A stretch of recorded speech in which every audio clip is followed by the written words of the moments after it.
கர்த்தருடைய பரிசுத்த நாமத்துக்கு ஸ்தோத்திரம். இந்த நாளிலும் ஆண்டவர் எங்களை இந்த கூடுகையில் கலந்து கொள்ளும்படி தேவன் என்ற நேரத்தில் என்னை அழைத்து வந்த தயவுக்காக அவரை நன்றியோடு மனதாக இருக்கிறேன். இந்த நாளில் நான் கேட்ட அந்த வார்த்தைகள் எல்லாம் பக்கம் பக்கமாக எழுதினேன்.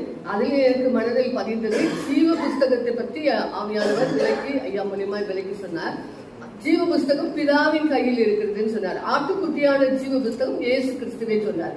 அதே சமயம் ஆவியானவர் பரிசுத்த ஆவியான போது ஞாபகார்த்த புஸ்தகம் சொன்னார். அந்த ஞாபகார்த்த புஸ்தகத்திலிருந்து தான் சரித்திர புஸ்தகங்கள் எல்லாம் வெளிப்படுதுன்னு சொன்னார். ஆனா சரீரத்தில் ரட்சிக்கப்பட்ட காலத்தில் இருந்து அந்த பாவம் நமக்கு எப்ப விளங்கோ எப்ப அதை கிரியை செய்யும் சொன்னா ரட்சிக்கப்பட்ட காலத்தில் இருந்துதான் அவர் கணக்கு வைக்கிறாருன்றத அதை இன்னைக்கு விலைக்கு சொல்லும் போது எனக்குள்ள அந்த ஆத்மாக்குள்ள எனக்கு மனசுல அப்படி ஆணித்தரமா படுகிறது. அவருக்கு நம்ம செய்யற பாவங்கள் எத்தனையோ பாவங்கள் சிறு வயதிலிருந்து நம்ம செய்திருக்கலாம், எவ்வளோ பாவங்கள் நம்ம செய்திருப்போம்.